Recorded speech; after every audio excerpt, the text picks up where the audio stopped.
Alhamdulillah, Alhamdulillahi wa kafa, wassalatu wassalamu ala man la nabiyya ba'da wa ba'd. Alhamdulillah, we're looking at today a beginning study of what we're calling tarikh. Tarikh in Arabic means history, but it means to note history down.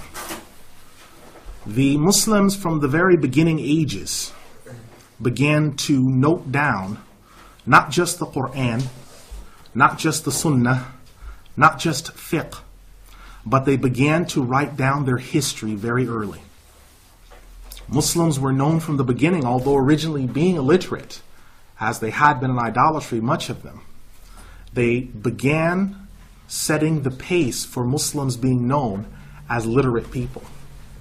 What you are seeing today in certain segments of the Muslim world and among certain people among the Muslims is not representative of the history that had been there from the origin.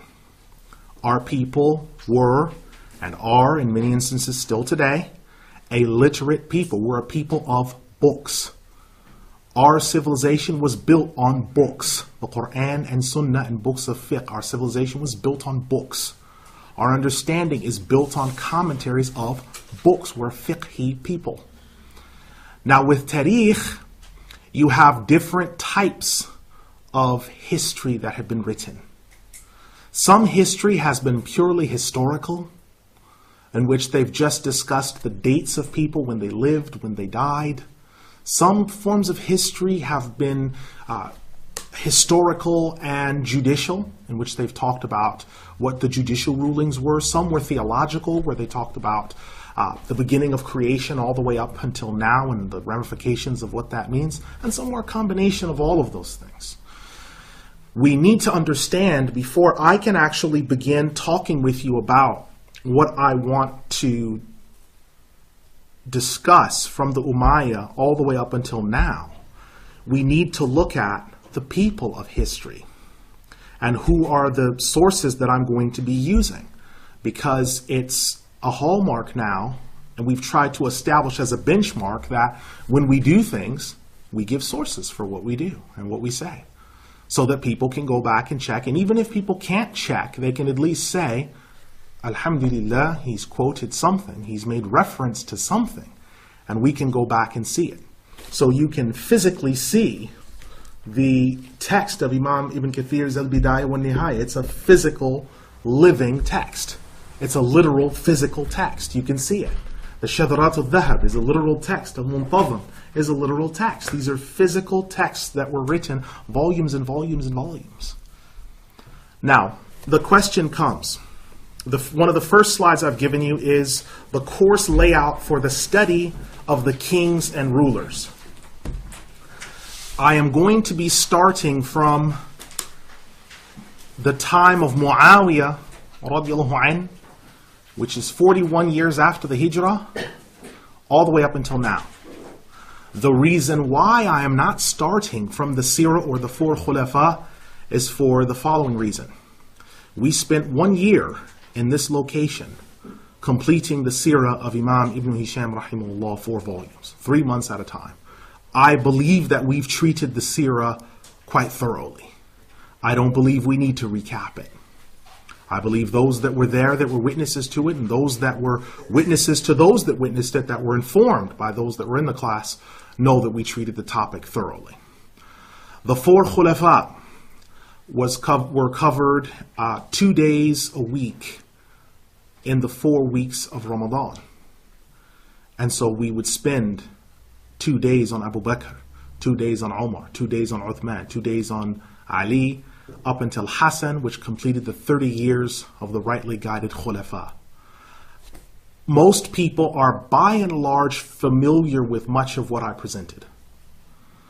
Now what we want to do is to move straight from 41 years after Hijrah on into the next age. The sources that I had for the Sirah, for the 4 Khulafa, much of it could have been found in English, a good portion of it.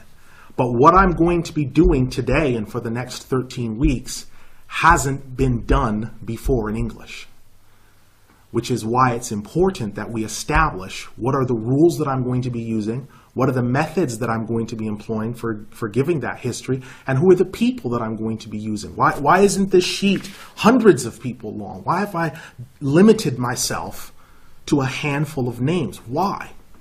And we're going to, inshallah, hopefully come to realize why there's wisdom in that. So for the course layout, the first thing is we look at the fact that the following is a source list of the scholars depended upon for quotation in the course.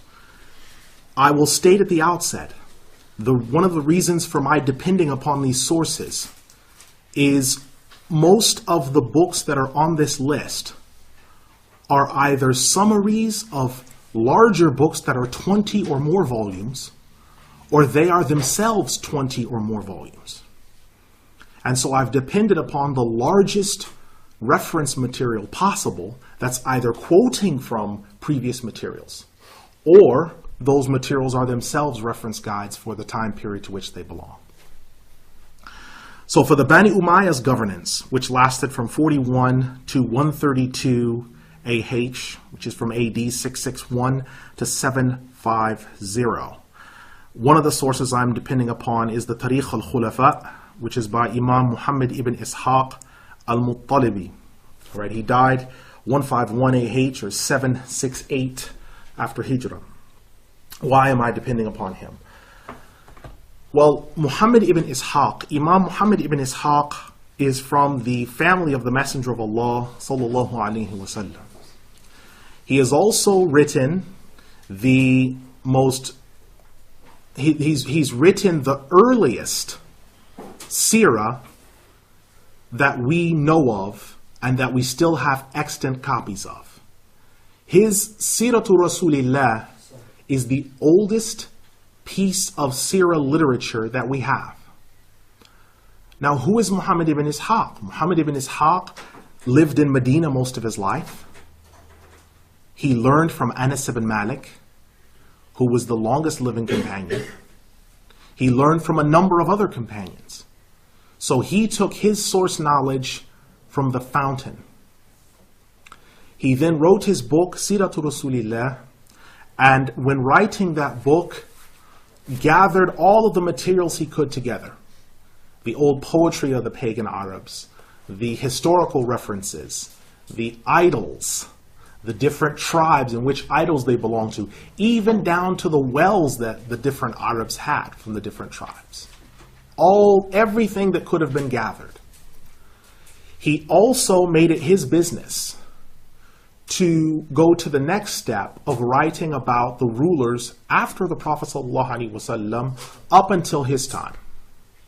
And so here we have in him some of the earliest literature discussing the Khulafa all the way up until Bani Umayyah. So he is an important source. His Tarikh al-Khulafa is an important source because it is so early. It is extremely early in the process of codifying Muslim history. I will also say from the outset that as Muslims, we don't really divide our scholars into different categories. Among people who speak English or use English as a medium of expression, they tend to divide their scholars into different tiers. So they will say these are historians, and they will only be scholars of history. These are linguists, and they will only be scholars of language. That's not how our people were. And that's not how they are, most of them today. So Imam Muhammad ibn Ishaq was a scholar of history, but he was also a scholar of language. He was also a scholar of many different disciplines that were combined together. Tarikh differs markedly from Sirah because Sirah is dealing exclusively with the life of Rasulullah sallallahu alaihi wasallam, whereas Tarikh is dealing with those that came after, up until the further ages, up until the life of that particular author. The next is Tabaqat al-Kubra, which is by Imam Muhammad ibn Sa'ad al-Basri. Imam Muhammad ibn Sa'ad al-Basri, he was born in Basra in Iraq. And it's significant because the particular documentation that he depended upon was primarily found in Basra. If you look at the codifiers of early Arabic language, they were from Basra. The codifiers of a great amount of fiqh, they were from Basra. The codifiers of a lot of your early creed, they were from Basra. The codifiers of the Sirah were from Basra. The codifiers of the knowledge about the Khulafa were from Basra. The codifiers of the knowledge of philology and etymology and grammar, they were all from Basra. The early people. Sibawayh is from Basra. Imam al-Hasan al-Basri is from Basra. Right? Muhammad ibn Sirin, all these different people that are considered part of these chains in Ihsan or Tasawwuf or whatever we want to call it, were from Basra. And Basra was a very significant center in its own time. And so when Muhammad ibn Sa'd is coming from there, he wrote the book Tabaqat al-Kubra, which covered the life of the companions, the students of the companions, and their students. And he went into great detail of explaining, and he went into great detail in explaining how each one of those companions died. If they died violently, he would explain what happened to them. If they were murdered, he would explain what happened to them. If they died of old age, he would note their age. He was so meticulous that you will find in many of his instances in his works, he will quote the day, the month, and the year that they died. Very meticulous. Sometimes the day of the week that they died on. He was that meticulous. And so I knew that I needed to use him as a reference work because he was so exacting in his details. Another is Futuh al-Buldan. This is by Imam Ahmed ibn Yahya ibn Jabir al-Baladhuri. He died in 297 AH, which is 8910. Baladhuri is important because Baladhuri explained and chronologically documented the takeover of different countries as the different Khalifas came in. So he would mention the reign of a particular Khalifa and say, during his reign, the following nations were taken over. And he would mention them in chronological order as they were taken. He would mention who the peoples were, certain last names that were used in the books. He would actually backtrack into the beginning of the book or tell you, please see this chapter in which we will discuss in depth where this name comes from, or where this people come from, or where this tribe comes from. So Baladhuri is very important. And if you look from what I've quoted so far, all of these names are either from the second or third generation. Which is important because the Prophet ﷺ, he said in a hadith in Bukhari and Muslim, the best generation is my generation, then those who come next, then those who come next. And so the fact that these were the main people noting the history, collecting it, codifying it, systematizing it, is absolutely crucial because we knew that these people are in safe hands. And they could actually go back. It wasn't just merely them writing down the history, but it was the fact that these people could go back to the original people that were there and could ask them, what did you mean when you said this? Or did this happen in this way? And they could clarify and say, this is not what happened. For example, when Muhammad ibn Ishaq could go to Anas ibn Malik, who was based in Basra, and ask Anas ibn Malik, how did this battle happen? And have I written it right? And he would tell him, no, write this. And he would write it and write it. So it was actually being captured real time from the proper sources.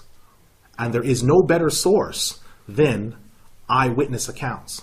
The people that I'm quoting here are either eyewitnesses or they knew eyewitnesses, in which they're secondary sources. Within history, it's important that you understand that there are three levels within history. There are primary sources. Primary sources are people who were eyewitnesses. They lived to see it. They were there. They saw the events unfold. And they wrote about it later, or they explained about it at the time. We have an enormous amount of literature regarding the Crusades written by eyewitnesses who saw their families killed, or saw their friends put to the sword, or who themselves had to fight in the different battles, and they wrote as they fought. We have a huge amount of history of primary sources. The second type of historical source is a secondary source. Secondary sources are people who have collated their information from primary sources. And they are reliable simply based upon the fact that they have quoted exclusively from primary sources. So the first, eyewitnesses, they're above reproach with regards to knowing that they witnessed those events. Secondly, secondary sources are held in high regard because they actually spoke to those people and then noted down their findings when they had questions. The third and final type of historical source is tertiary. Tertiary sources are sources where you actually have to research who the people are that wrote it, why they wrote it, and what vested interests they have within writing their history, because they're a tertiary source. They did not know any of the eyewitnesses or know people who were around at the time.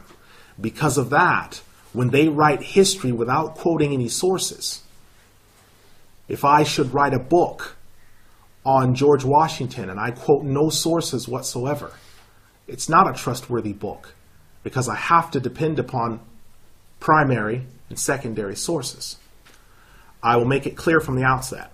All of what I've given for your course layout are either primary or secondary sources. I've not quoted any tertiary sources here.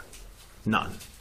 These were people who either were killed in battle fighting against whatever they were fighting at the time, or they were witnesses writing about it, or they were students of people who were eyewitnesses.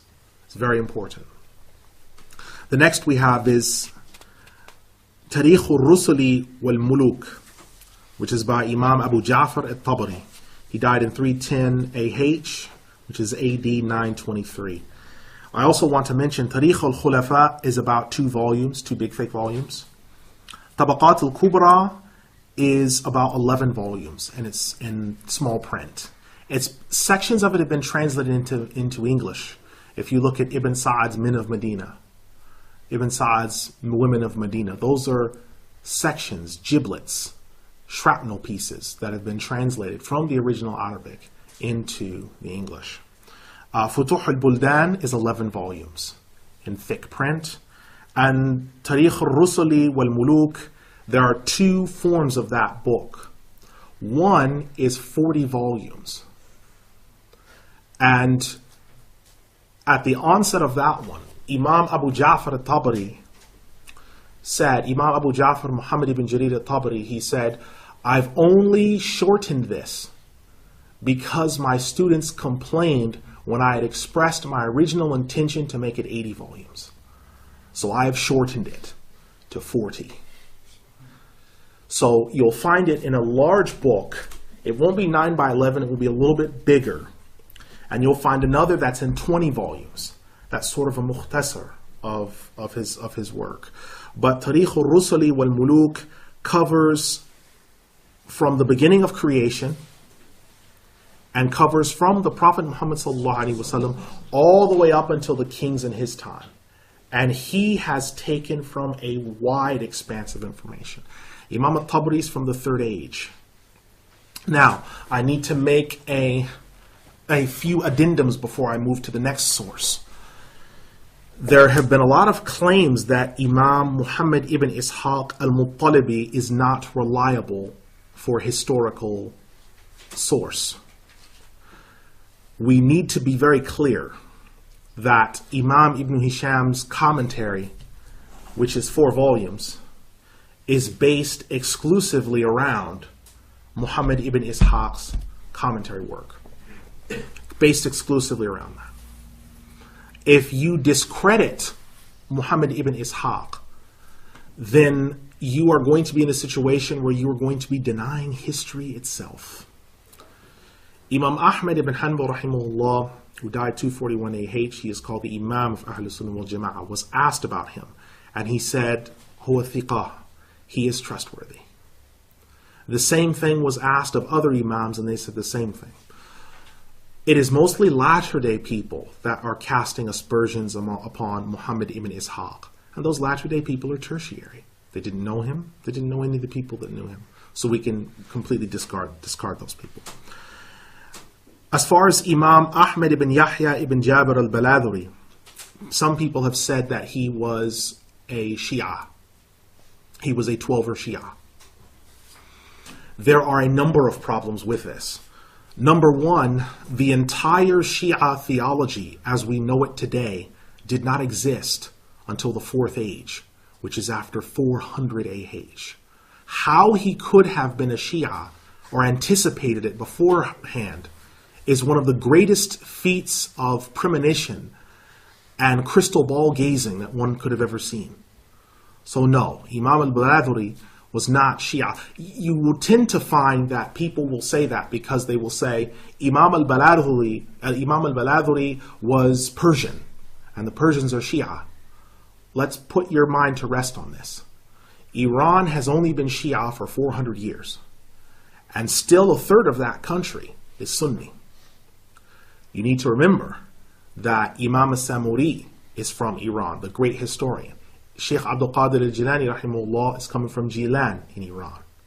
Imam Abu Hamid al-Ghazali is coming from Tus in Iran. Iran was a major Sunni capital. The Safawiya takeover and the imposition of the Ilkhanid 12er Shia rights and Ismaili Shia rights came 400 years or a few more besides that ago. So Imam al-Baladhuri was not connected to that. Tarikh al-Rusuli wal-Muluk by Imam Abu Ja'far Muhammad ibn Jarir al-Tabari. The only criticism that you will find is historically how Imam al-Tabari deals with other ulama. All of this comes back to his dispute with another Imam, Imam Abdullah ibn Abi Dawood, who is the son of Imam Abu Dawood, the writer of Sunan Abu Dawood. Imam Abu Ja'far al-Tabari wrote extensively in a number of topics. Tafsir, his Jami' al-Bayan, which is 20 volumes, his Jami' al-Bayan with Ta'wil. And Imam Abdullah ibn Abi Dawood, when he read sections of the Jami' al-Bayan, he said to Imam al-Tabari that this book, it reads like some of the books of the Rawafid, meaning the people that were Shia that denied Ali, and said that, and then some of them who later came and said that Ali was deity. He said, you know, the writings that you have made are not pleasing to us and we find them problematic. And Imam Abu Ja'far al-Tabari took offense to that and said some offensive things to Imam Abdullah ibn Abi Dawood. So what happened is at first it started out as a verbal jousting, and then it eventually escalated to where Imam Abu Ja'far al-Tabari was confined to his home because he was at one point sitting in a gathering, and Imam Abu Ja'far began to take out his anger against a lot of the other ulama when he felt that he wasn't being given his just due. And so he said that Imam Ahmad ibn Hanbal rahimahullah was not a scholar. And some of the scholars that were in the gathering picked up their inkwells and threw them. And there were 7 inkwells that hit him in the face and gave him a concussion, a broken nose, and a fractured jaw. And so when you read about Imam Abu Ja'far al-Tabari mention Imam Ahmed or other scholars that you have to discard him, because most of his dispute and argumentation is with Imam Abdullah ibn Abi Dawood. In that area, you have to discard him. I'm not going to be quoting him in that area. I'm not going to be using him in that area. 90% of the rest of it is fine. It is only in a few other areas. Now we're going to be looking at the Banu al-Abbas governance, which was from 132 to 656 AH, which is AD 750 to 1258. The first source I'm going to be quoting to you in that time is Tabaqat al-Hanabila by Al-Qadi Abu al-Hussein al-Baghdadi. He died 526 AH, and that is AD 1132. He is quoting for the great bulk of his literature for the rise of the Abbasiyah. He is quoting from primary sources that are written in his time or a little bit before. He's quoting from them. And from the rest of the time from Banu al-Abbas up until his time, he is quoting, he's relating to you real time.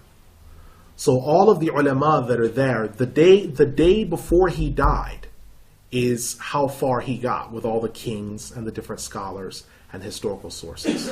The day before he died, that's how far he got. So he got all the way up to 526 Hijri, which was only 100 years, just over 100 years before the Bala Abbas were abolished. The next is Al-Muntazam fi Tarikh al-Muluki wal-Umam, which is by Imam Abdul Rahman ibn al-Jawzi. Now there's a couple of things that need to be mentioned. Tabaqat al-Hanabila is written by Al-Qadi Abu al-Hussein al-Baghdadi. I just want to backtrack on this. His grandfather is called Al-Walid al-Sa'id, the fortunate father. He is Al-Qadi Abu Ya'la the elder. And he was considered in his time, because he had over 700 students, he was considered in his time one of the greatest scholars that had ever lived in his time, which was his grandfather. And he wrote extensively on different topics. So when you see his grandson, Al-Qadi Abu al-Hussein, you can know that you're resting in good hands, because he came from a scholarly family and a noble family. Abdul Rahman ibn al-Jawzi, who died in 596 Hijri AD 1199. He was one of the 3 top students of Shaykh al-Islam Abdul Qadir al-Jilani. Imam Abdul Rahman ibn al-Jawzi had a photographic memory, in which when he read from books, he would open the book, he would place his hand on one page and look at the other to memorize, so that way he wouldn't jumble the words up when he memorized and read both pages simultaneously. He had a remarkable memory.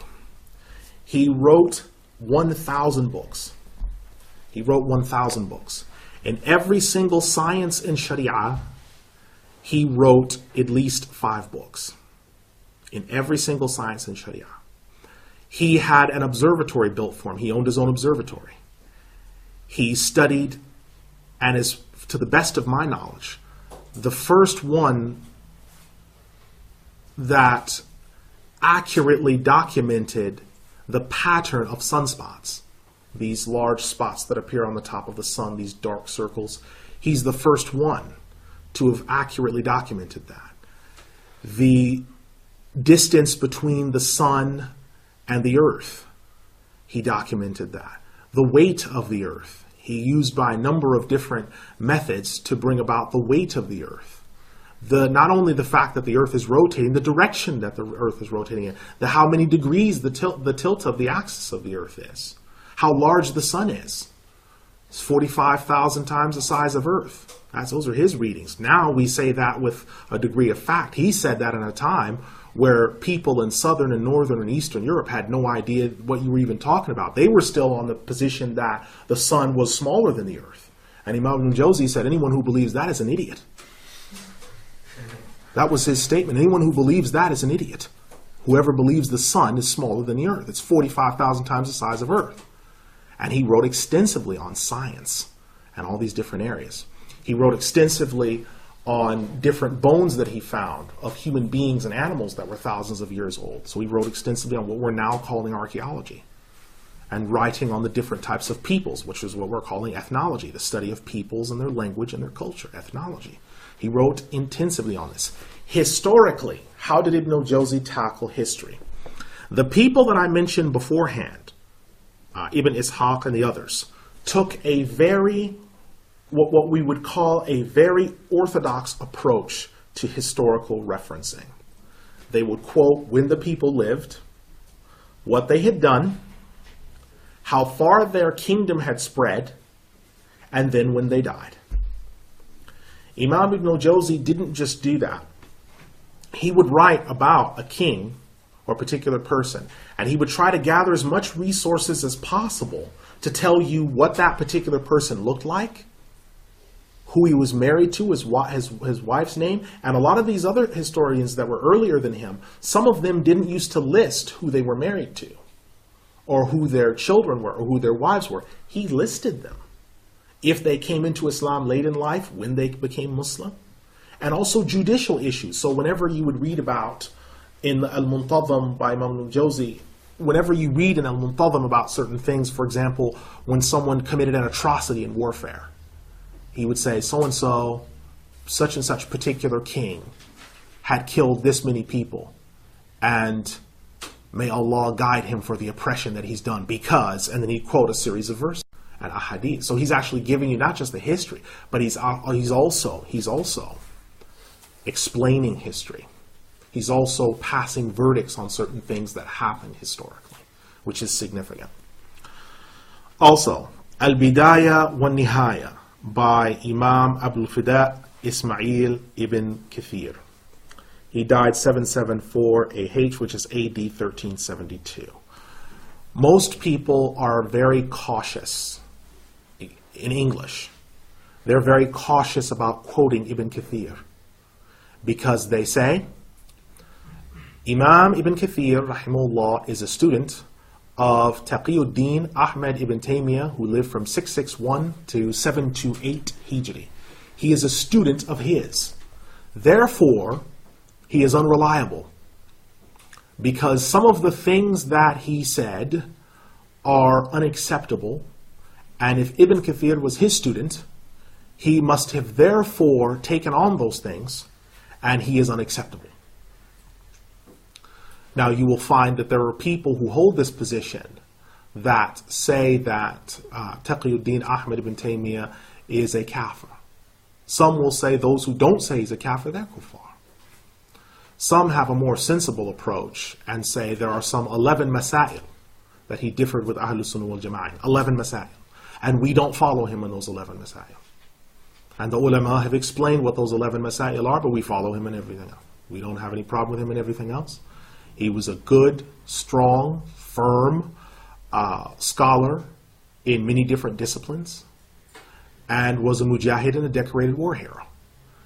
When the Banu al-Abbas Khilafah was devastated, and 4 years there was just no Khilafah, he was among the forefront of those fighting to bring it back. So we have to be even-handed. Secondly, Imam Ibn Kathir rahimahullah is his own man. He's not merely a captive to anyone. He's his own man. Imam Ibn Kathir comes from, Imam Abul Fida Ismail ibn Kathir comes from a line of scholars, Shafi'i scholars, who are from Busra, which is in northern Syria today. He studied extensively, memorized the Quran at 6, began memorizing hadith collections, memorized the Sihah Sitta, which is Bukhari, Muslim, Abu Dawud, Tirmidhi, Ibn Majah, Nisa'i, and those 6 collections, he then combined them together and wrote a massive commentary on them called Jami'ul Masanid, which is 37 volumes. He discusses the chains of transmission, the commentary on it, the fiqh-wise, tries to defend the Shafi'i positions within the book. Absolutely remarkable. He is a graduate of Jami'ul Ashrafiyah, which was a university back then of great Ash'ari scholars. The prerequisites for entering in is the memorizing of the Quran, 200,000 ahadith, and that your creed was Ash'ari. He's a graduate from there. So is Imam al-Dhahabi. Remarkable scholar. Ibn Kathir's ability to quote history in his Al-Bidayah wa Nihaya is particularly remarkable for the following reason. In Al-Bidayah wa Nihaya, he quotes year by year what happened to particular kings or scholars during their time. And he will tell you this year the following people died. And he will tell you who died within that year. He will tell you what happened to an individual person. And if something really severe took place, he will go into detail and quote eyewitnesses. The earthquake in Medina, the volcanic eruption outside of Medina. He quoted people that actually saw the volcanic eruption. He's a very careful historian and very well-grounded. Then we have Dhayl Tabaqatul Hanabila by Imam Ibn Rajab Al-Hanbali, who died in 795 AH, which is AD 1393. Imam Ibn Rajab is significant because he is the only one in his time that we have on record of having memorized close to 700,000 ahadith. He was at the level of Imam Ahmad's students in terms of his hifz of hadith. History-wise, whenever he looked into any historical figure, he would see if there were any descendants of that person alive, and he would interview them as well. This is what you call now investigative journalism. Right? That's what we're calling it now. Back then, this is something that was expected. So he would interview the family members of these people, ask them questions, try to get down to the details of who they were. And then he would write it out. He would want a description of that person. If they were a scholar, what fiqh rulings did they pass? What madhab were they? What did they study? Where did they study? Who did he study with? He was very interested in those things. And his detail to history, what makes him different to the others, is Imam Ibn Rajab, his methodology is one of investigative reporting and critique. So when his entries on Imam Ibn Taymiyyah, Taqiyuddin Ibn Taymiyyah rahimahullah, from 661 to 728 Hijri, he investigatively explained who Imam Taqiyuddin Ibn Taymiyyah was. And then after that, he began to pick away everything that was around him. He said there were people who excessively over-admire him, and he began to pick away and say, that's wrong, and categorically lay down who he was as a scholar. And then the people that cast false aspersions against him, he also corrected them, and it left you with the masail. These are the masail that Taqiyuddin Ibn Taymiyyah differed with different scholars in this regard. And he just quoted them and would explain, we've already discussed this issue in previous books, and he would refer to you to different books and the chapters in those books to tell you where you could find the information. We then come to the interim governance, which is 656 to 698 AH. That's AD 1258 to 1299. Now, why is this part important? Here's why it's important. When the Mongol invasion occurred in Baghdad, Baghdad was the seat of Muslim learning. There were 70 hospitals in Baghdad, street lighting, indoor plumbing, right? Indoor hanging lights, different forms of air conditioning, flush toilets in which they used heated combustion. All these things were there. When the Mongols invaded, they made a very clear statement on the tongue of Genghis Khan. They said, destroy everything that is built up. That means just any and everything that's built up. And they devastated the entire area. Scholars writing that lived in the aftermath of that invasion say that the Euphrates River ran black for between 6 to 9 months with the ink from all the books that were tossed in and destroyed. One scholar mentioned that for years after, he could not bear the smell of meat, of lamb or cow or goat, because he'd been in Baghdad, he'd been smelling burnt human flesh for so long after the death and devastation that he simply could not bear the smell of meat. That is how severe the devastation was. Now, there were scholars alive during that time that wrote in the aftermath of that, when there was no Khilafah, when there was no governance in a temporal sense. People wrote in the aftermath of that. These included the author of Shadharat al-Dhahab fi Akhbari Man Dhahab, which is Imam Shihabuddin Abdul Hayy al-Akari, and he died 1089 Hijri or AD 1678. Now, he's significant because he's known as Ibn al-Imad.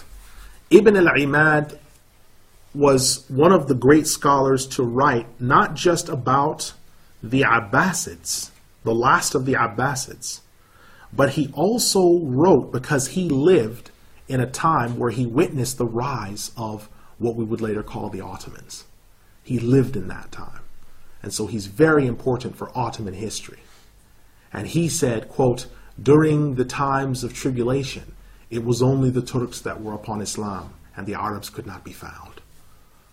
Right? They couldn't be found. And this is how it was. He came from Accra. Accra is now what is called Acre in today's Israel. But Accra back then was a seat of learning for different scholars. He wrote extensively on the Ottomans, where the Ottomans came from, how they came about, their battle formations, what they were originally, how they were shamanistic, and then they entered into Islam, their language, because he'd learned pieces and parts of their language. And he wrote in depth about their language. He also wrote about internal struggles between the scholars and the rise of the first government scholars, where there would be scholars that would go into the government to take money from the government and to get paid from the government and would pass fatwas that would match with the government. He was one of the first to systematically catalog who those people were so that you wouldn't take from and you wouldn't use them as a resource. He's a very significant figure. Another is As-Suhub al-Wabila ala Dara'ih al-Hanabila by Imam Muhammad ibn Humayd al-Makki, who died 1295 AH, which is AD 1878. He witnessed the closing stages of the Ottoman Empire. As the Ottomans began to head towards collapse, he witnessed that. He saw the rise of Muhammad ibn Abdul Wahhab, the murder, the torture and murder of Sheikh Sulaiman ibn Abdul Wahhab because his uncles were murdered by those same people. So he lived through that whole environment. He was from Mecca. He witnessed the siege of Mecca. He was one of the people alive when they killed all of the people in Ta'if, with the exception of the goats, and they cut off Medina's food supply, and the people ate the dogs in Medina. That's why there's no dogs in Medina, because the people ate all of the dogs, because Muhammad Abdul Wahhab, his sons and his grandsons, cut off the supply lines for food. And so the people in Medina ate all the dogs in Medina. Not because they were halal and they tasted good like beef jerky, but because they had no food. And when people are pushed and they have no food and they eat things in emergency, like pork or like dog, they're excused. And this can be found in Surah Al-Ma'idah, the 5th surah. They're excused. But it shows you how severe the devastation was. He wrote about how the Hajj had been interrupted, how they began to set up a rival government next to the Ottoman government to move that part of the Muslim world away from Ottoman governance. Who was Imam Muhammad ibn Humayd? He came from a family of scholars from Mecca, and some say their lineage goes back to Iraq. Some say it's been in Mecca for the past 1,200 years. Very scholarly, very knowledgeable. He still has some descendants today. When I was in the Hijaz in 2009, I met some of his descendants that are still alive. So he still has people that are from his family that are alive. Very accomplished scholar. His attention to detail and also his memory of dates is unbelievable. It's unbelievable. Now he starts off, the difference that he has between some of the other scholars in his time is he started in the beginning by saying, I will not hide my feelings on certain topics that are false or wicked or evil. And so sometimes he would be referring to a particular person or a thing, and he says, may Allah's wrath be upon that or them or him. He didn't hide his feelings if he thought that something was wrong or it was bad. So he would say, may Allah's wrath be upon that thing, or, praise be to Allah who annihilated them, or whatever. He would speak frankly. He was a very frank historian. You then have Khulasatul Kalam fi Bayani Umara al-Balad al-Haram by Imam Ahmed Zaini Dahlan. He died 1304 AH, which is AD 1886. He is one of the most outstanding teachers, him and Sheikh Abdullah Sufan al-Qadumi, who died 1331 Hijri. They are both two of the most famous teachers of Imam Ahmed Rida Khan rahimahullah. They're two of his most famous teachers. Is Imam Zaini Dahlan and Abdullah Sufan al-Qadumi. They are two of his teachers. When Imam Ahmed Rida Khan rahimahullah left from India to study in Mecca, he was one of the people. Who was Imam Zaini Dahlan? He came from a family of Shafi'i scholars and was considered by the Shafi'is in his time as Shaykh al-Islam. His book, Khulasatul Kalam fi Bayani Umara al-Balad al-Haram, is the history of Mecca, Medina, and Arabiya from the time of Ibrahim alayhi salam up until his time. Up until his time. And he lived to see so many things that we're really indebted to him. He was a very prolific author. He wrote more than 100 books. He was the one who really he popularized the position, because previously among Shafi'is who were Ash'aris, they did not have the position that Abu Talib or the parents of the Prophet ﷺ were died believers. That was not their position. The early Shafi'is did not believe that they died Muslims. He popularized the position that they did and wrote a number of books to where now, if you speak to Shafi'is, Most of them that do not do a lot of research won't even remember that their position was different prior to that time because of how totally his books permeated the scholars of the Shafi'i school that came to study there for Hajj and other things. He wrote extensively on the topic of the masjids and domes and graves that were destroyed during the time of Muhammad Abdul Wahhab and his grandsons and his sons and grandsons and great-grandsons. He noted meticulously how Jannatul Baqi' was sacked, desecrated, and then the graves were actually burgled because they stole things out of the graves, how they would intentionally dig people up and move the bodies, or how they would demolish domes, how they shelled Masjid al-Nabawi and damaged the masjid, how they burned the curtains of the Kaaba, how they destroyed mushafs and burned them, how they annihilated certain pieces of ancient Arabic literature that now we can only find that are quoted in manuscripts outside of the peninsula. He duly noted all of these things. He was known for his disagreement because he disagreed similarly with Sheikh Abdullah Sufyan al-Qadumi. He disagreed with Imam Ahmad Rida Khan on a branch issue in theology, and it became sort of the debates between those three became sort of popular. And the issues centered around the Messenger of Allah sallallahu alaihi wasallam, his firstness, his awwaliyah, whether the firstness that was mentioned when he said in a hadith in Tirmidhi, I am the first prophet created and the last one sent.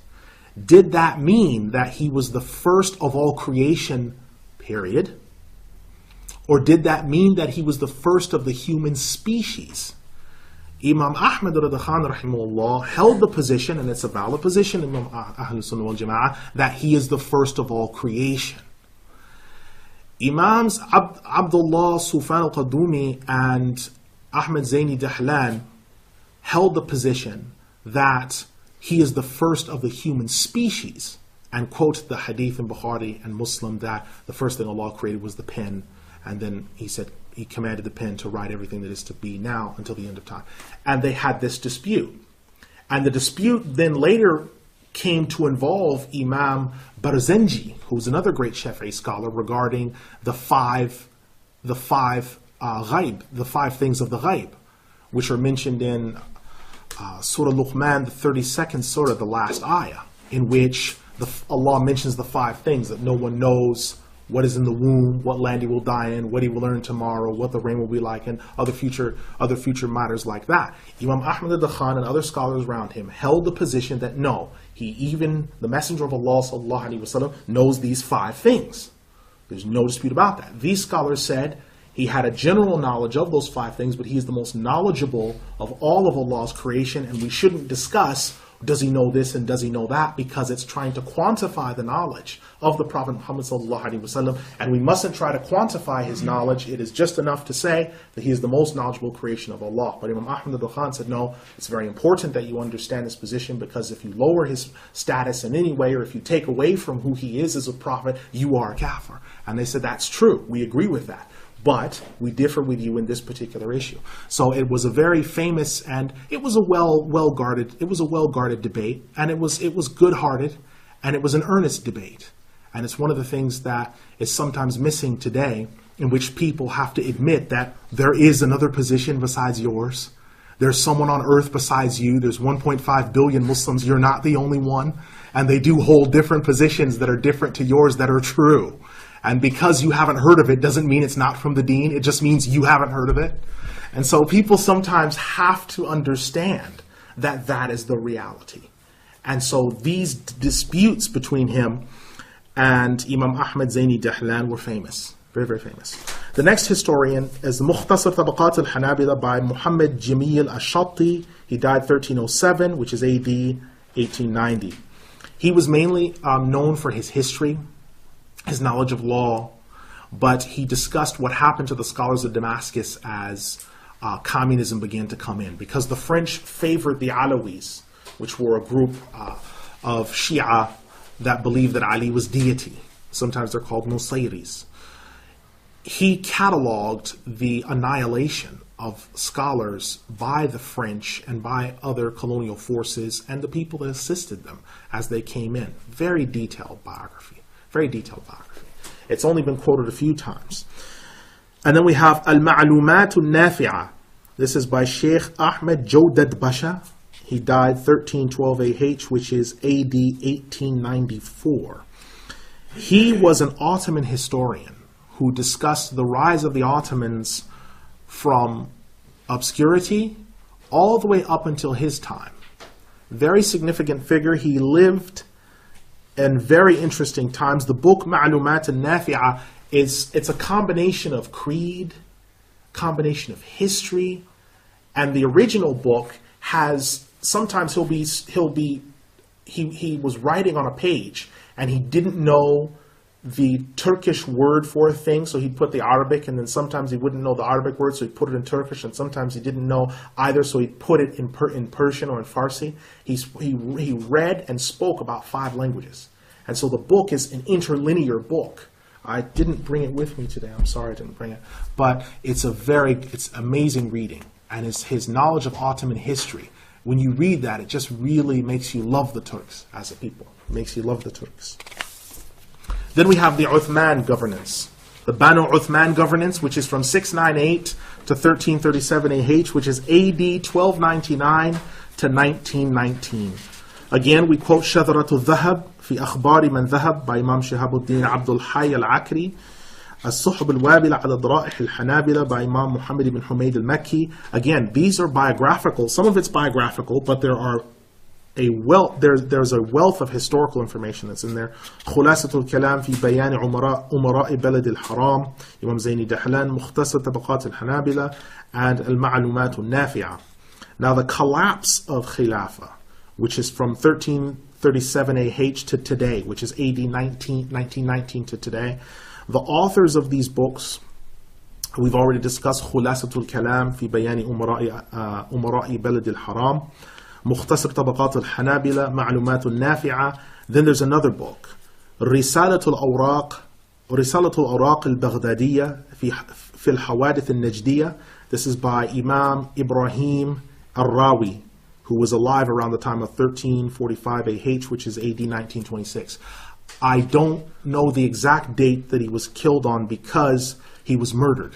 And a lot of the historical literature in his books were destroyed because he was murdered in the siege of Ta'if when Muhammad Abdul Wahhab's Muwahideen or Salafi forces invaded Ta'if. He, among hundreds of other scholars, was put to the sword. He was killed. Some say he was shot with a cannon. Some say he ran through with a sword. We don't for sure know, but we know that they murdered him. That's enough that we know. Al-Fajr al-Sadiq, الرد على منكر التوصل والكرامة والخوارق. This is by Imam Sidqi al-Zahawi. He died 1354 AH, which is AD 1936. Imam al-Zahawi was one of the most major Hanafi scholars of his age and was called Shaykh al-Islam by many people in his time. He was the head teacher over some 900 theological colleges. Some 900 theological colleges. And he was one of the 5,000 scholars that were either killed or went into hiding when the Khilafah collapsed due to Sir Mark Sykes' policy. And you'll have to look up Mark Sykes in your own time. His policy of the great game, which was to destroy the Muslims as a world power through negating the Ottomans and removing them from the power base. By doing that, what he did is you had this massive amount of people, scholars, who implemented, taught, preached, and were deeply involved with the revealed law. And Sykes and others like him wanted all of those people dead. Anyone that knew how to implement Islam, how to judge by, not that they knew their wudu, no, anybody that knew how to implement the religion in terms of how to administer government, how to run the courts, how to collect the zakah, how to distribute the wealth. Anyone that knew anything connected with that was to be killed. So you had some of the great ulama shaving their beards and going into hiding. Some of the great ulama escaping, 5,000 killed in one day from Turkey all the way to Sham. So it's important that you understand what these people went through. Jamil Sidqi az-Zahawi, in hiding most of his life. You have a man who was in charge of 900 theological colleges, and he's in hiding like a thug or a common criminal? What's he doing in hiding? The goats that did that to him, they should be in hiding. Why is he in hiding? One of the greatest scholars of his era, who pushed for women's rights in this country because he said, look at how they treat their women. But he's treated like an animal. So these historical figures that I'm quoting from, what I will do is whenever I quote from them, inshallah, I will try to be sure to mention the book, the author, and the volume and page number. Then in addition to doing that, whenever I quote them making a statement, a verbatim statement, I will begin by saying, Imam Ibn Imad has said, quote, and I will quote the statement, and then when I terminate that statement, I will say, close quote. So you'll be able to differentiate between what the Imam said or between what I have said, because I don't want there to be any confusion. If I'm merely mentioning something that they have said, I will quote them, but I will not say close quote, because I will be quoting them, I'll be paraphrasing in a wide sense what they have said. So I think it's important that we look at these historical people and we understand them in their proper context. Now, what I want to do now is, before moving right into the topic, this is a copy of Al-Fajr al-Sadiq, which is the book by Imam al-Zahawi. Right? It's a small text, but he within this book discussed what was happening with the Ottomans and how the Ottomans were collapsing, how they were dying. He described them as dying, and he described it in depth. This is the full tafsir of Imam Ibn Kathir. It's in one big thick volume. It's about as thick as my fist, because the writing is in font 6 or something like that. But it's the full tafsir. Normally you'll see it will come in either 4 big thick volumes. It will be, as you know, it will be more than 8 by 11. It will be 10 by 12 or something like that. But this is a special edition because they've got his biography, which is about 11 pages, just about who he is.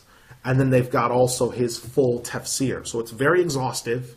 It's the full tafsir, and sometimes he mentions historical points. So at times I may quote his tafsir, I may quote his Al-Bidayah wa Nihaya, I may quote other literature that we have. So we've brought in, alhamdulillah, Allah's blessed us to have a lot of literature, a lot of information, a lot of details, a lot of everything else. What I want for us to look at now then, is I want for us to look at the history of the Bani Umayyah, the history of the Bani Umayyah. You should have a sheet within your folders that gives a breakdown of the Bani Umayyah. And the sheet should start with Muawiyah. If memory serves me correct, it should be starting with Muawiyah at 41 AH, and it should break down all of the literature that is connected with Muawiyah ibn Abi Sufyan. Now, Muawiyah was the beginning of the Umayyad Khulafa, but he was, besides perhaps one or two others, he was the only one of them that was legitimate. There is a hadith in the Sahih of Imam Muslim in which the Prophet ﷺ, he said, there shall be 12 Khalifas in succession, after which time there shall be chaos and disorder. Most of the ulama have said that the 12 Khalifas in succession was referring to the era of kingship from Muawiyah all the way down to Marwan II, who was the last of the Umayyah Khalifas. A great number of scholars say that it's referring to those. Now, a quick recap regarding Muawiyah, because there are some who say that Muawiyah was sinful and he was wrong, or all these different things. It must be remembered, Muawiyah was one of the companions. And Muawiyah is referred to in theological literature as Khalul Mu'mineen, the uncle of the believers, because his sister, Habiba Ramla, is the mother of the believers. And if she's the mother of the believers and he's her brother, that makes him our Khalu, theologically. So he is the uncle of the believers. He is called the Katib Wahi, the writer of Wahi, because he used to write down the revelation of the Quran. He used to write down the revelations and write down the knowledge about the Quran. So if someone has a problem with Muawiyah, they have a problem with the deen. They have a problem that can't be cured except by the gleaming edge of a sword or their repentance. And I mean that with sincerity, because to attack the companions, any one of them, in which the consensus of the scholars of Muslim Orthodoxy or Ahlul Sunnah wal Jama'ah is that kullu sahabiyyin adil, every companion is judged as trustworthy. So if they relate a hadith, it's trustworthy, because everything that we know about wudu, salah, fasting, hajj, all of those things does what? It eventually comes through to them. The fact that we know about the Prophet Muhammad sallallahu alaihi wasallam and what he received, the fact that we know any of that is because of them. That's the only reason why we know any of that.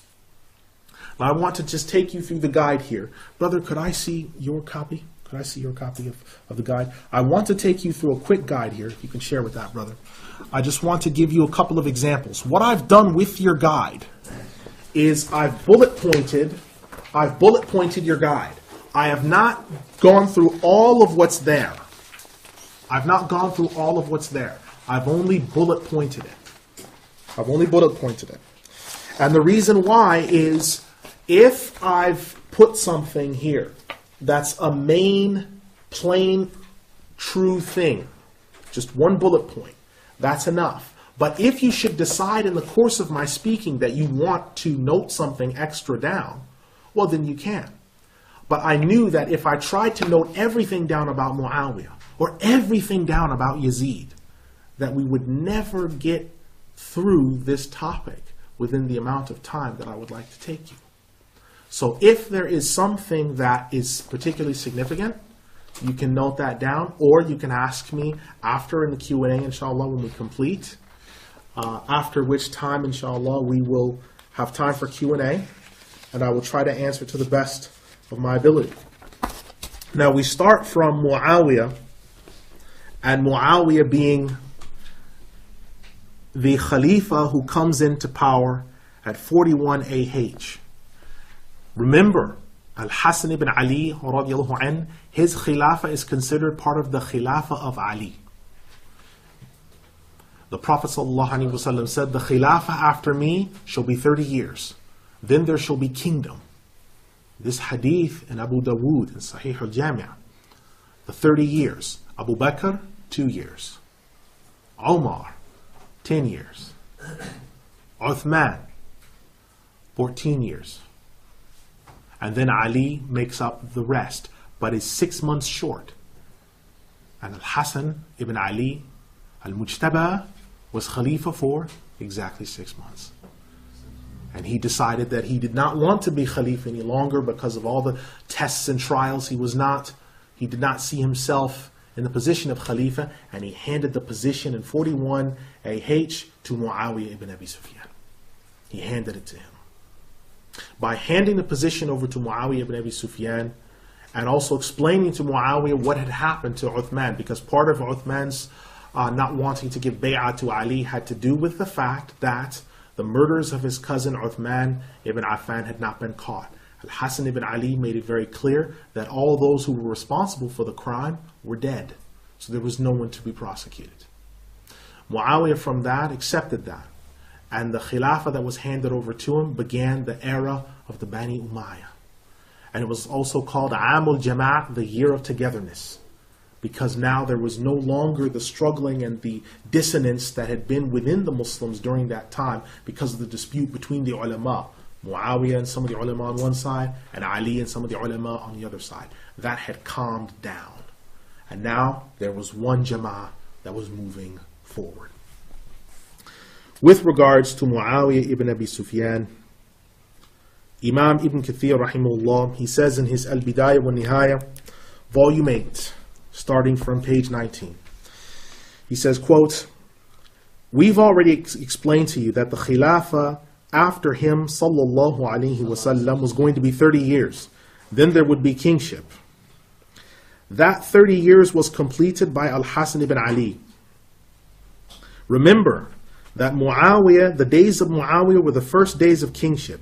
He was the first of the kings of Islam, but he was the best of them. There are numerous ahadith mentioned. In fact, one of them is narrated from Mu'adh ibn Jabal and Abu Ubaidah ibn al-Jarrah.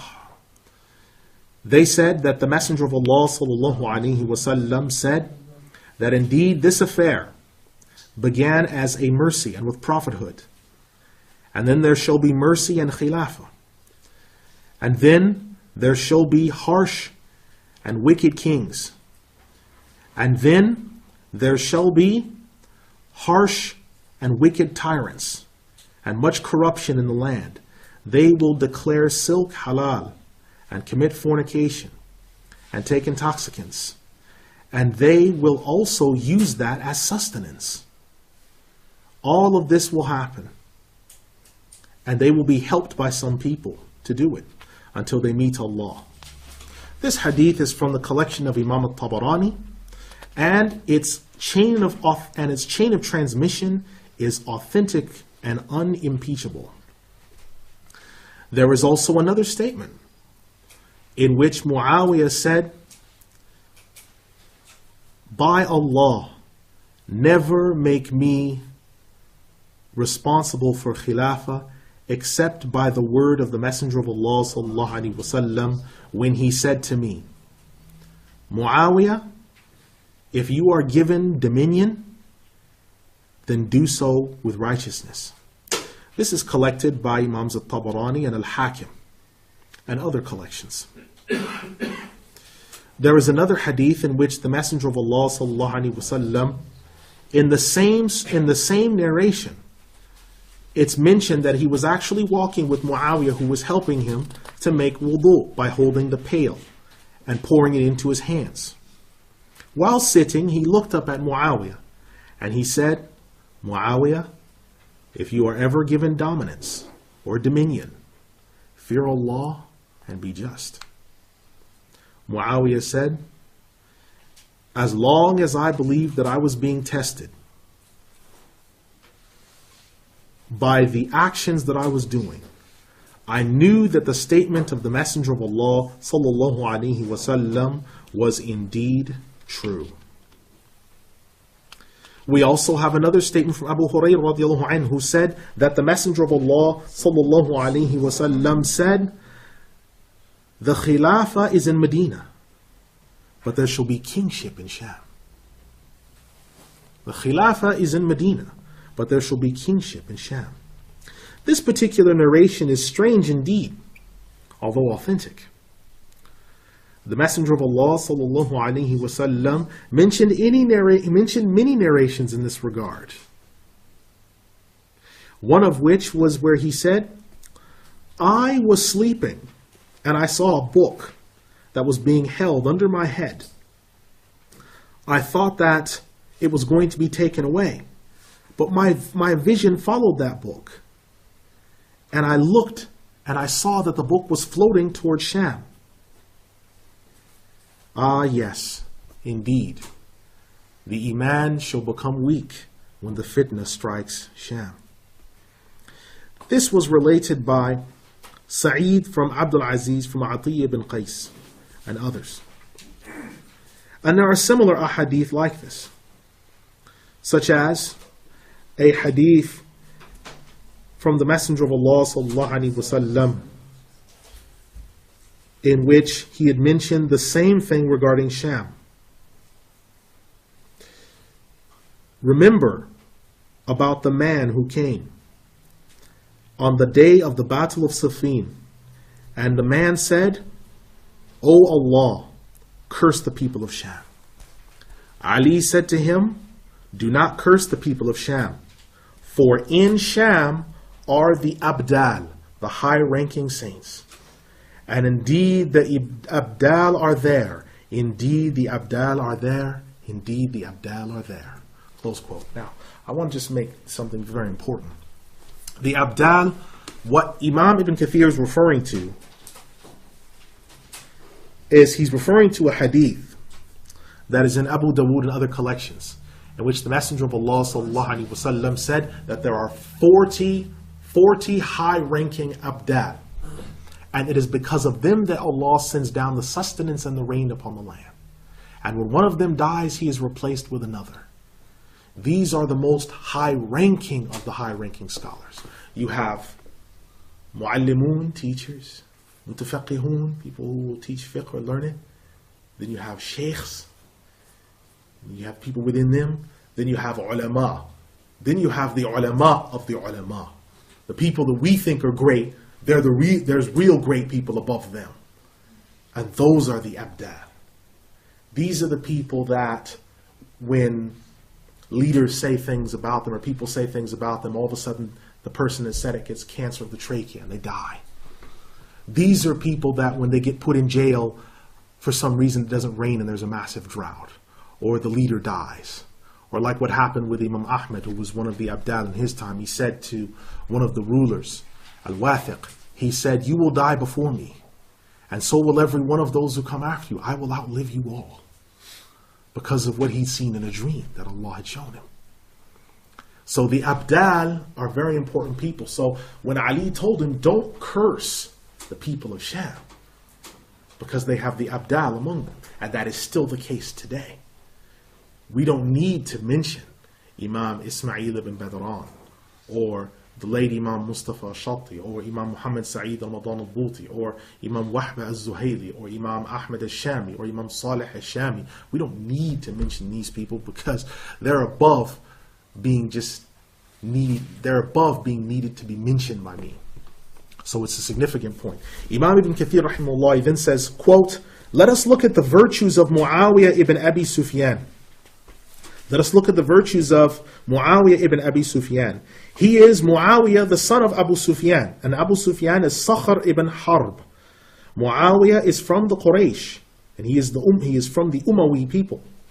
He is the Khalu of the believers, the writer of the Wahi of the Lord of all creation. He, his father, and his mother, Hind bint Utbah, both became Muslim on the day when Mecca was taken over. It was the very day of the conquest of Mecca that Muawiyah ibn Abi Sufyan became Muslim. He used to write down the revelation of the Messenger of Allah sallallahu alaihi wasallam. And when Sham was conquered, he became the governor over Sham. And he had a brother who had the name Yazid ibn Abi Sufyan, who was an assistant to him. He is the same one who built a large green dome in Damascus and spent 40 years building it up and perfecting it. He is from one of the rulers of the past, one of the noble rulers of the past. But there were people that moved against him and who despised him. Close quote. Now, we're going to look now at Muawiyah and some of the people that moved against him. Because the Khawarij moved against Muawiyah, because if you remember from when they had the arbitration, the Khawarij were unhappy with the fact that Muawiyah and Ali had arbitrated. And so they said that Ali, Muawiyah ibn Abi Sufyan, Amr ibn al-As, and Abu Musa al-Ash'ari, they're all kuffar. This was coming from people who weren't companions. They were, again, laymen, judging by their own affair. We can open the Quran. We looked inside. Whoever doesn't judge by what Allah sent down, they are the kafirun. Surah Al-Ma'idah, the 5th surah, 44. This is a warning to everyone regarding just judging in affairs as laymen and not looking at the full situation. Muawiyah, it's mentioned by Imam Ibn Kathir, quote, the reason and cause behind Muawiyah being subjected to the trials and tribulations of the Khawarij was that when Muawiyah came to Kufa and Al-Hasan and his people came out to go to the Hijaz, some 5 people from the Khawarij came and said, let us go out to Muawiyah and fight him. And we will fight him until we come close to Kufa. And anyone who goes against that will obviously be fought by us. We know that the people of Sham are deceptive and crafty and full of tricks, and we cannot trust them. Muawiyah said, when they came to him, there is no safety for you in my sight until you accept your responsibility. Some of these people went back to the Khawarij, and the Khawarij then said to them that they are to move against Muawiyah. Some of them refused while some of them did. It should be remembered that Ali ibn Abi Talib was hesitant to fight the Khawarij until all other options were exhausted. We have a listing of those who died in this year. Some of those Muslims that died in this year were Rifa'a ibn Rafi'.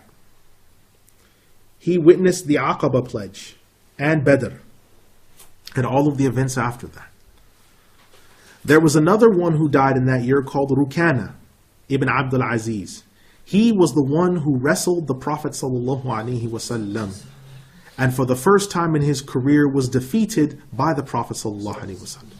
He was the most strong of his people, but the Messenger of Allah ﷺ was victorious over him numerous times, and it was from one of the miracles that we see. He became Muslim on the day of the conquest of Mecca. Also Safwan ibn Umayyah ibn Khalaf, who was from the Quraysh, one of the great heads of the Muslims, he as well died in this year.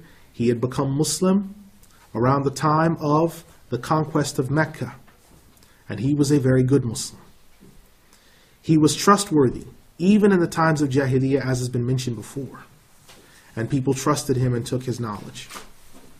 Uthman ibn Talha also died within this year, as well as Amr ibn al-Aswad al-Sakuni and Atiqa bin Zayd.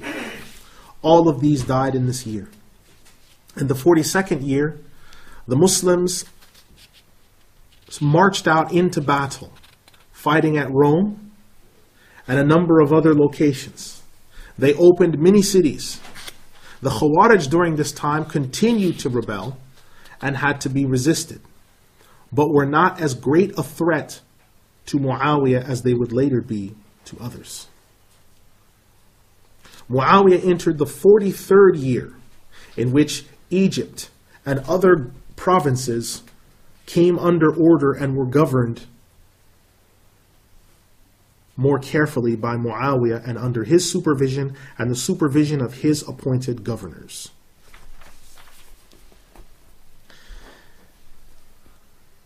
Imam Ahmad ibn Hanbal rahimahullah mentioned different levels of people that were around Muawiyah, because Muawiyah, as the sultan, as the ruler over his people, had people around him of various types and levels, and he was able to judge between the people. Close quote. What Imam Ibn Kathir is referring to is that Muawiyah had different levels of people around him. He had scholars that dealt with different issues around him, and he made sure to have all the right people around him. He was a scholar himself, but he made sure to have many different people around him who were able to deal with all different types of new tribulations and trials.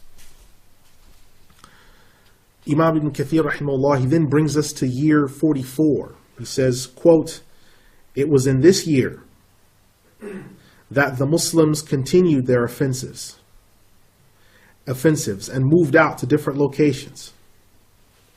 Muawiyah ibn Abi Sufyan stayed out and sent out the armies to Arika and a number of other locations, and they built up their forces and their strength.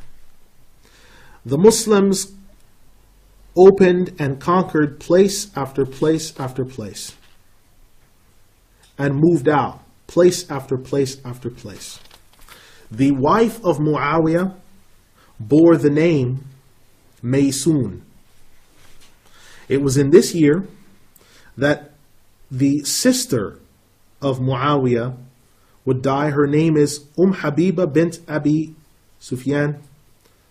She is the mother of the believers. Her name is Ramla. She became Muslim in the very beginning. She was married to Abdullah ibn Jahash, who went to the land of Ethiopia. And when he became a Christian and died there after living an avaricious life, she was married by the Messenger of Allah sallallahu alaihi wasallam. And so, she died within this year, and Muawiyah, he continued with the affairs of administering. Cyprus had already been taken during this time, and Cyprus began to become a strong outpost. Sijistan, sections of Sijistan were administered over Khurasan, India, Bahrain, and Oman.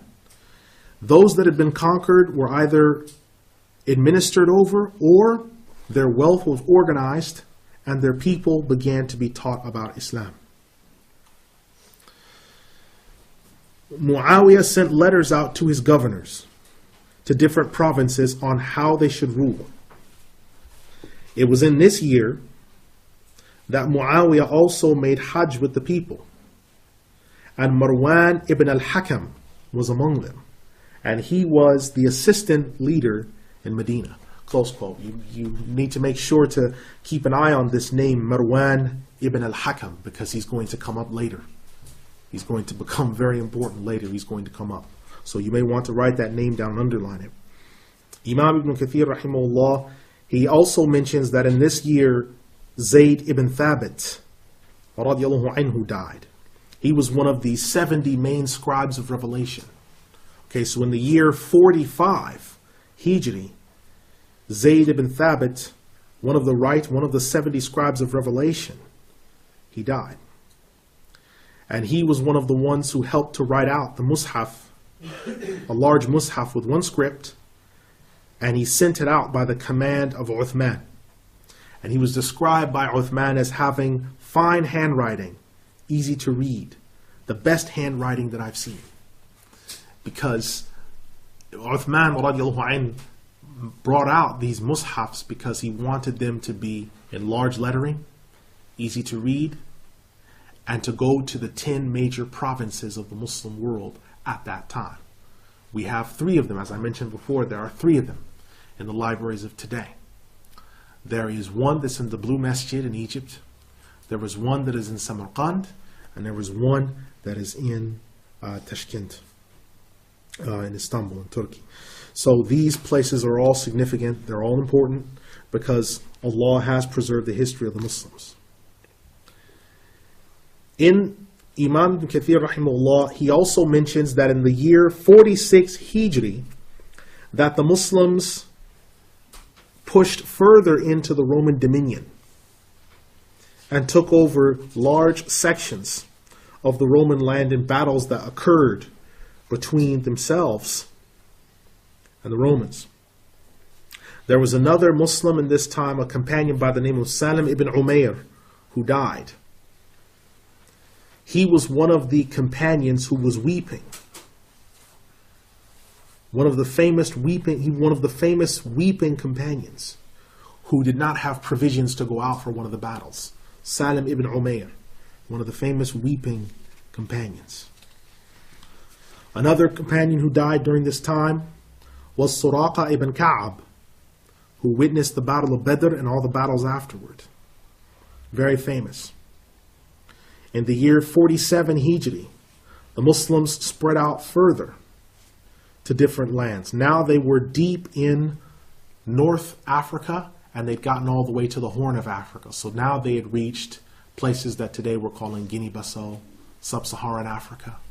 So now they're dealing with the Nuba people of the Blue Nile. They're dealing with the people of Chad. They're dealing on a more frequent basis with the Berbers, and there had been attempts to cross over into the Iberian Peninsula, but they weren't ready yet. They would be later, but they weren't ready at this time.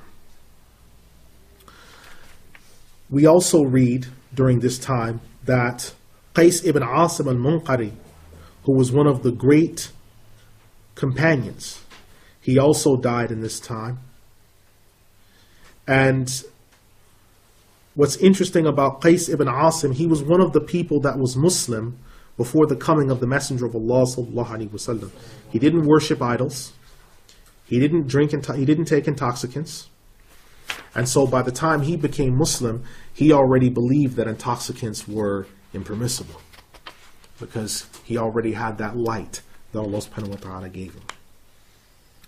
And so from the years 47 to 49, the Muslims were engaged in many different battles and took over many locations and strengthened their foothold. During this time, the Umayyah family masjid started to be built. So those that have been to Sham, that have seen the Umayyah masjid, this big, huge structure, the building on that began in Muawiyah's time. Now I want to mention very quickly, because I said it in the course on the Khulafa, there were many people from the companions, from the scholars, that were upset about how much building the Bani Umayyah were doing, because they thought it was extravagant, because they thought it was, the buildings looked too rich and immaculate, and they were worried.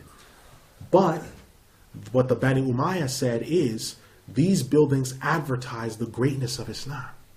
They advertise who we worship. They advertise and show the greatness of Allah. So we're making these buildings massive because we think that if Allah subhanahu wa ta'ala is the one true Lord, that He deserves to be glorified in the most beautiful and the most obvious and the most clear and manifest buildings. Now that was accepted, but there were still others from amongst the Bani Umayyah who weren't building masjids. They were building palaces. They were building villas. They were building estuaries for their own houses, and they were taking other people's property. This came later after Uthman's time, but later after Muawiyah's time. But in the beginning, the dispute with Muawiyah and the righteous among the Umayyah was that these buildings and these masjids, they look too extravagant. They look too markedly rich. And people were worried about that. They were worried about that hadith, where the end of time shall not come until the masjids are ornately decorated and the Qur'ans are ornately decorated. They were worried about that hadith in Sahih al-Jami'. But Muawiyah, his position was that he wasn't doing that, because all of what he was doing was with the intention to glorify Allah subhanahu wa ta'ala in His deen. In the year 49 Hijri, we find that Yazid ibn Muawiyah was sent to try to conquer Constantinople. And he had numerous companions with him, like Ibn Umar, Ibn Abbas, Ibn al-Zubayr, Abu Ayyub al-Ansari, and others. But they were not able to take it. They were hoping to fulfill the hadith regarding the conquest of Constantinople. But instead, they fulfilled another hadith in the Sahih of Imam Bukhari, in which the Prophet ﷺ said, the first army that marches out to try to take the city of the Caesars is forgiven. Is forgiven. And so this army was the first one that marched out, that reached there. And so those people were forgiven. Those people were forgiven. Muawiyah radiallahu anh, in this time also removed Marwan from his position in Medina, because he did not like how Marwan was ruling. Marwan ibn al-Hakam. He did not like how Marwan was ruling. And he put in place of Marwan, Sa'id ibn al-As. He put in his place Sa'id ibn al-As. Sa'id ibn al-As. Further to this, in the time of 49 Hijri was the death of Al-Hasan al-Mujtaba, the son of Ali ibn Abi Talib and his wife Fatima al-Zahra, the grandson of Rasulullah sallallahu alayhi wa sallam. He died in this time. And he had been poisoned. He had been poisoned. The poison that was put into his food, he consumed. And his brother Al-Hussein asked him to reveal the person responsible for this. But Al-Hassan's reply was that Allah's wrath and reckoning are greater. And so Al-Hassan bin Ali al-Mujtaba, he died during this time.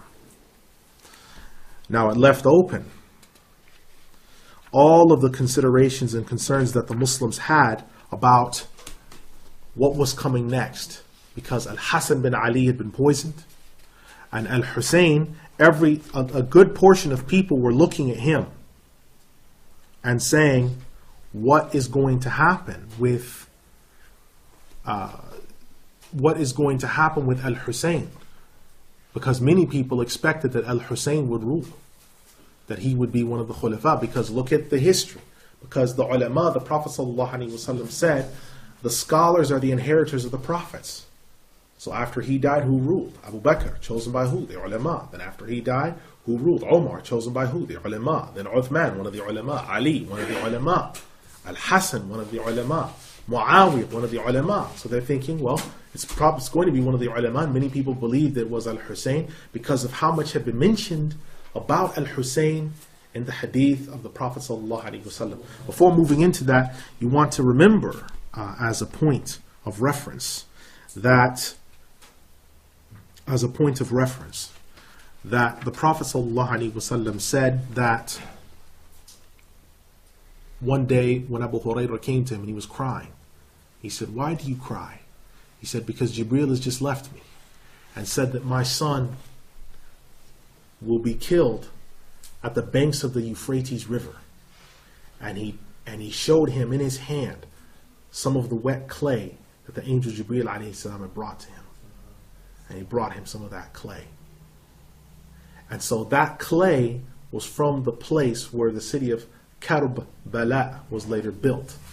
And Karb and Bala in Arabic, when Al-Hussein, and we'll be talking about it later, when Al-Hussein asked, where are we, what city are we in? They said, oh, Karbala. And Karbala is a combination of two Arabic words.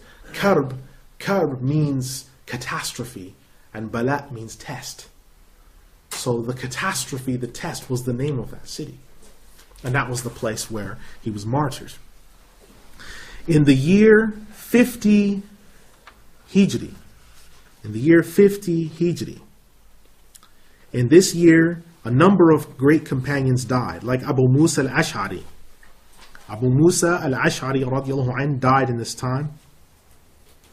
There were a number of Muslims that marched out to locations such as Azerbaijan, Sijistan, India, and other places. Also, Muawiyah ibn Abi Sufyan removed Muawiyah ibn Khadij from his position and put in power over Tunis Muslima ibn Mukhallid. And he removed other people from their posts and put in new people. Those who also died during this year were Safiya bint Huyay, the mother of the believers, radiallahu anha, Sharik al-Ansariya, Amr ibn Umayyah al-Damri, Jubair ibn Mut'im, Hassan ibn Thabit, Al-Hakam ibn Amr, Dihya ibn Khalifah al-Kalbi, and Aqil ibn Abi Talib. This is the brother of Ali, radiallahu anhu. Ka'ab ibn Malik also died in this year. Mughira ibn Shu'bah died in this year. Juwayriya bint al-Harith died in this year. All of these companions died in this year. When the year 51 Hijri came, there were numerous battles and struggles between the Muslims and foreign powers in the area, because they desired to spread out the armies, and they also were using at the time the denarius coin. At this particular point, the Muslims did not have their own currency. they were using the drachma and the denarius coin, which were the Roman coins. They did not have their own coins yet. And Muawiyah was consistently thinking about having some type of currency that distinguished the Muslims as a nation from the rest of the nations around them. The Romans had their own coinage, the Persians had their own coinage, the people of Hind or India, they had their own coinage. We need our own coinage. But Muawiyah did not live to see the day when he would smelt his own gold coins. Within this year, we also have Jarir ibn Abdullah, Ja'far ibn Abi Sufyan, Haritha ibn al-Nu'man, Sa'id ibn Zayd, Abdullah ibn Unais, Abu Bakr Naqi', and others who died in that year. Then came year 52. The Muslims that died in that year were Khalid ibn Zayd, Abdullah ibn al-Mughaffal al-Muzani, Imran ibn Hussein, Ka'ab ibn Ajza, Muawiyah ibn Khadij, and Hani ibn Niyar. Year 53 came, and a number of great and noble people died. Ruwayfi' ibn Thabit died in this year. Sa'sa' ibn Najiyah, who rescued 400 girls in Jahiliyyah from being buried by their parents, and he used to raise them himself.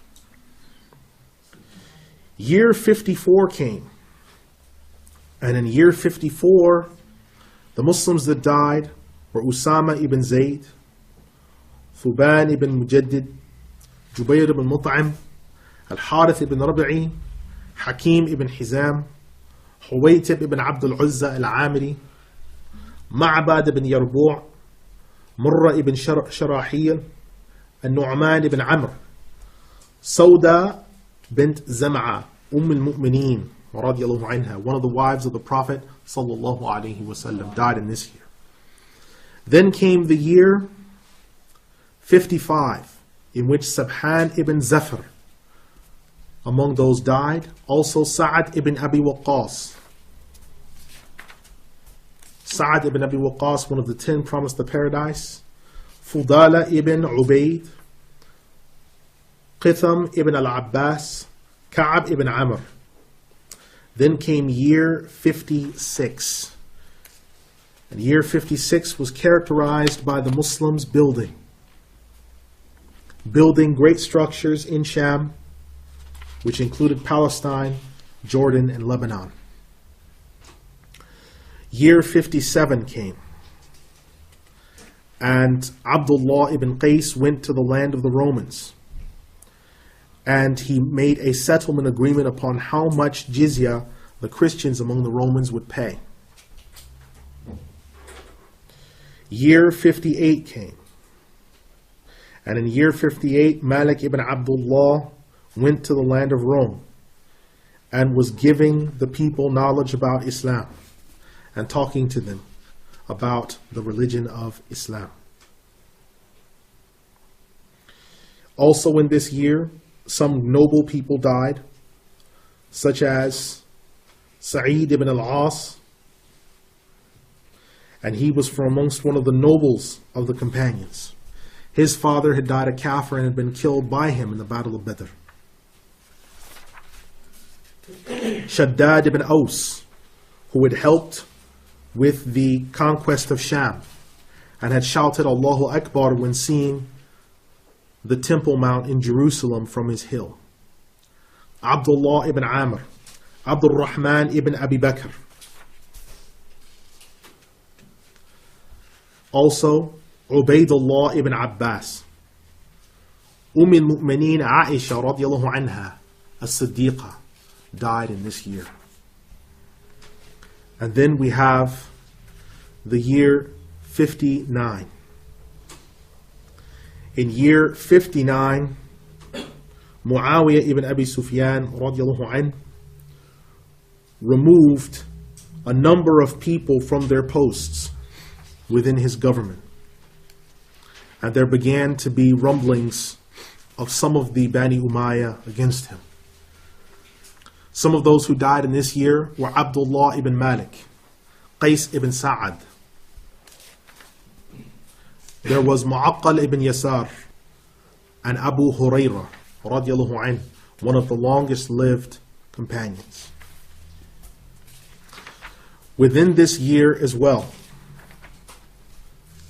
there was the death of other noble companions, and Abu Hurairah radiallahu anhu had asked the Messenger of Allah sallallahu alayhi wasallam, please do not let me live to see the 60th year, in which the Prophet sallallahu alayhi wasallam said, you shall not. And he died in year 59. Year 60 after Hijrah, year 60 of the Hijrah comes, and within that year, we see the accession to power after the death of Muawiyah ibn Abi Sufyan. We see the accession of power of Muawiyah, of Yazid. He is known as Yazid the First because he was the first to bear that name that ruled from the Bani Umayyah. Yazid was given power over the Khilafah firstly by his father, Muawiyah. Muawiyah had made ijtihad as a scholar, and because Yazid was an efficient soldier, he put Yazid in charge of the interim government between him and choosing a Khalifa. And he had the people bear witness to this. When Muawiyah died, Yazid held on to power and would not relinquish the position of power until he forced those around him to refer to him as Amir al-Mu'mineen, the leader of the believers. And so he became the next ruler. This occurred in the month of Rajab in year 60. When he was given bay'ah, he refused and resisted anyone who came against him. And he would not remove anyone, no matter how oppressive, from their post. And this was part of how he was able to stay in power for the length of time that he was able to. When Yazid ibn Muawiyah, or Yazid the First, held on to power, he removed all people who he thought might oppose him from their positions and put in people who he believed would be more likely to listen to him, or people who would be more likely to be quarrelsome, in which they would quarrel with one another and not have time to worry about him. Yazid ibn Muawiyah is one of the most significant figures in history because he was the first one to come in and to categorically fight for his throne. The people of Iraq and sections of Hijaz, Mecca, Medina, pushed for Al-Hussein ibn Ali, Sayyid al-Shuhada, as the Khalifa. And Al-Hussein ibn Ali decided to go out to Muawiyah to correct him because of what he had been hearing. The people in the time of Yazid in Mecca and in Medina used to sometimes raise up against Yazid on account of the lack of his religion. This lack of religion had to do with how people saw that he was living very lavishly, how oppressive he was, and how harsh he was with the ulama, and how wicked he was seen by the scholars of his time. Now, before coming straight into Yazid, we have to understand the build-up to everything. But I'm afraid the time has elapsed for me to do that. So here's what I want to do. Because my introduction was so long, I was only unable to cover so much. So here's what I want to do. I want to complete the rest of the Bani Umayyah next week. And then I want to start straight away on the Abbasids. So inshallah, when we start here, next week inshallah, we jump straight into the Bani Umayyah and we go from Karbala to the end of the Bani Umayyah. And we start with the Abbasids, and inshallah, we'll come up to date to the point to where we will be on time. And that is my sincere hope, inshallah. أقول قولي هذا استغفر الله لي ولكم أستغفر الله إن الله غفور رحيم يرحم الراحمين. Now I've covered a lot of material in a short period of time, and I don't expect that all of it was clear or all of it made sense without some questions. Is there any question today over anything I've covered from the introduction all the way up until what I've done today? Please make sure that your questions are relevant and that they're to the point, because I don't want to waste anyone's time if there is a question. Is there a question? Question? No? Yes? Just a point of reference for the hadith you quoted, كُلُّ صَحَابِيٍّ عَادِلٍ. Okay, that's not a hadith, that's a maxim of the scholars. But that maxim can be found in a book called Rawdatul Nadir. That book, Rawdatul Nadir, is written by Imam Muwafiq al-Din ibn Qudama. He died 620 AH, and it is in volume 2, if memory serves me correct. It is under the chapter of the trustworthiness of the companions. Yes? Question? Yes.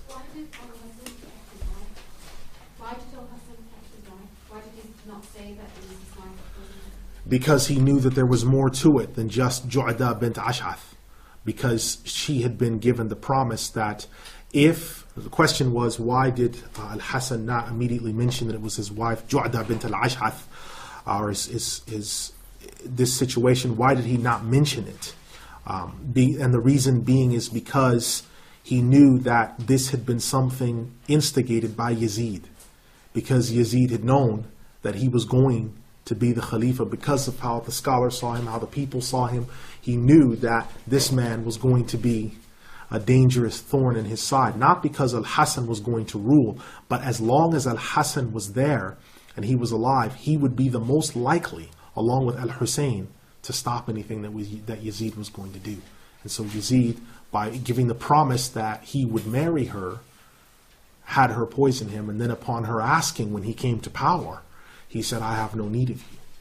So he didn't keep his word to her regarding that, but he was able to get her to poison Al-Hasan bin Ali. All right? Question from the back? Any question? No? Yes?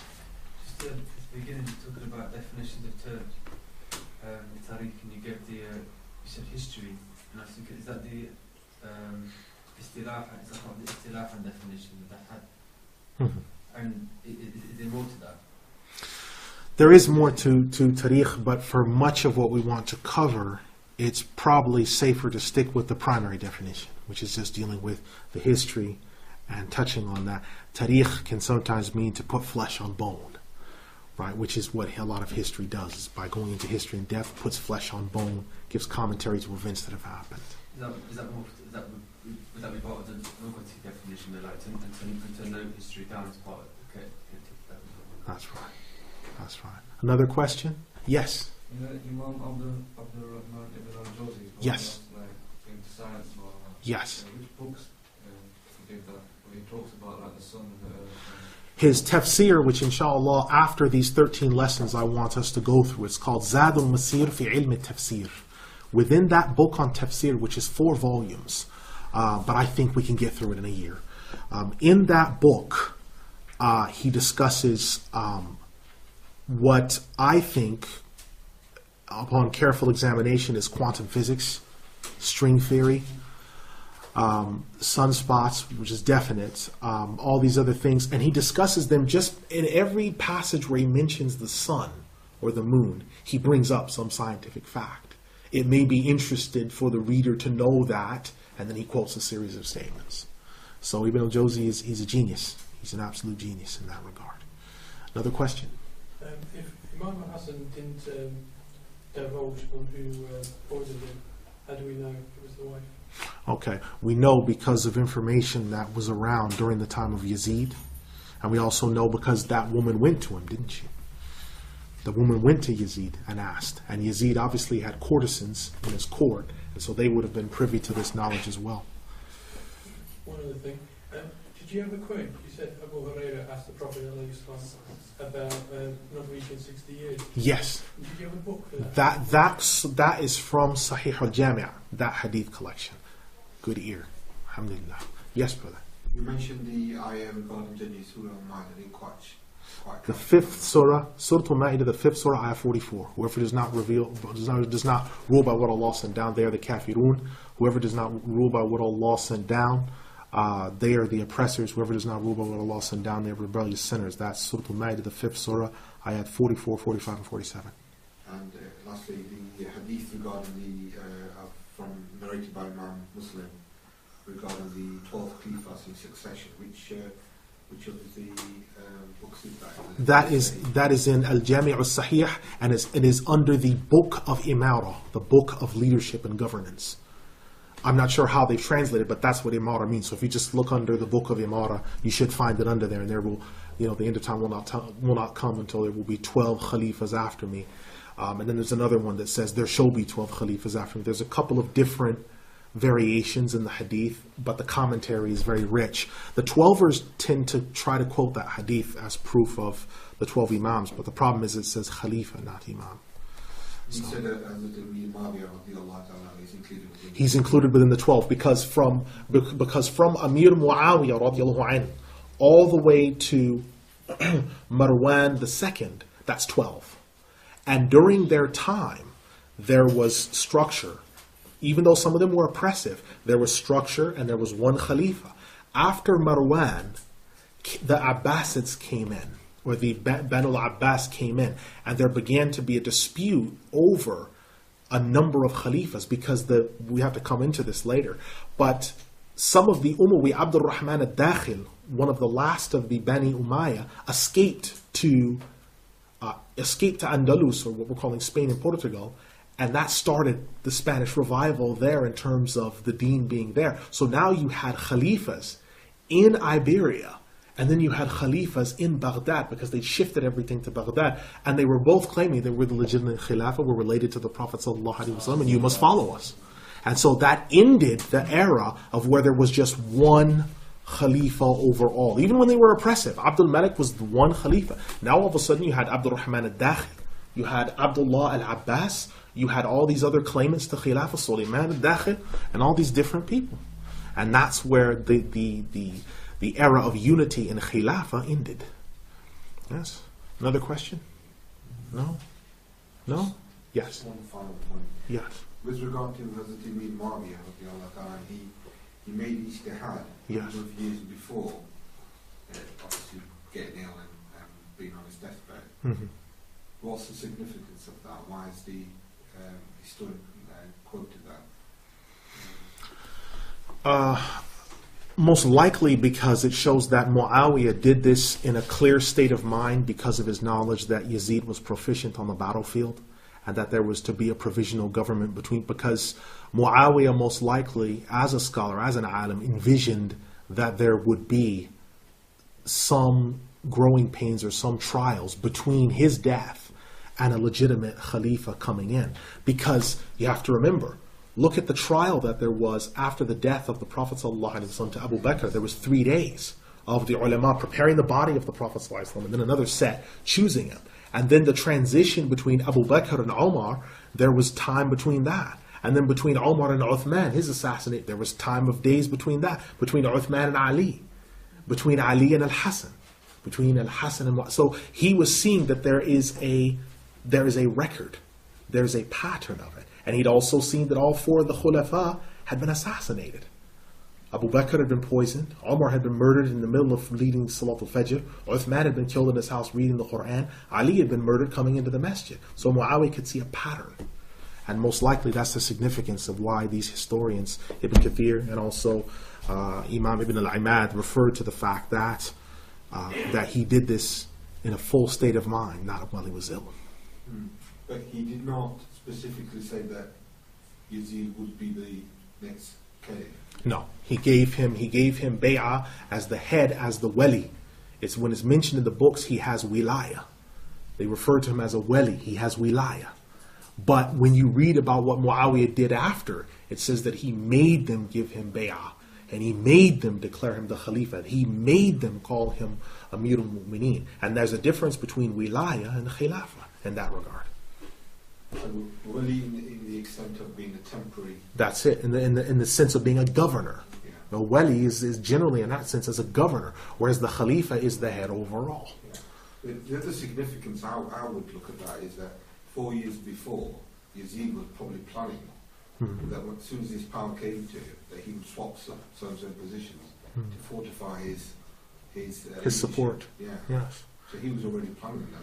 Sure. I mean, I think you could probably find that in the literature if you look at how Yazid went about the fact that he wouldn't sack people if they believed that, if people came and said these people were oppressive, because it benefited him having those people in, because they were more of a concern for their own people, and while they were doing the things they were doing, no one would bother worrying about how he was ruling, which was pragmatic on his part, because it kept him. If everyone around you is righteous, you're not going to stay in power very long. But when you've got people, and as we read about Yazid, you will find out that historically, the damage that he did is still, I mean, I can't even start to go into it. So I've got to, inshallah, when we come together next Friday, that's straight away what we'll go into. Inshallah, we'll get up to date with everything, so that way we're still on par for 13, inshallah. And again, Q&A, write them down if you can't remember them, because, alhamdulillah, we've got a unique opportunity where we've got all of these historians in front of us, inshallah. Yes? Is there any final question? Yes? There was a hadith, I don't know if you mentioned the prophecy regarding Mu'adh bin Jabal narrates, this affair began with mercy and prophethood, then mercy and the Khilafah, then I've got a blank until wicked kings. Yeah, then wicked kings, then after that it will be wicked oppressors. So is it Wicked oppressors. Was it just four periods? That's it. Now, that hadith is Tabarani, if memory serves me correct. It's in Tabarani. Yes? Okay. So if that is how we've completed, inshallah, I apologize again for running over, but again, it's a very wide topic, and I hope this first class you've enjoyed yourself as much as I've enjoyed myself. And just remember and keep us in your du'as, and inshallah we'll see you next week. أقول قولي هذا استغفر الله لي ولكم أستغفر الله إن الله غفور رحيم يرحمني برحمتك يا أرحم الراحمين.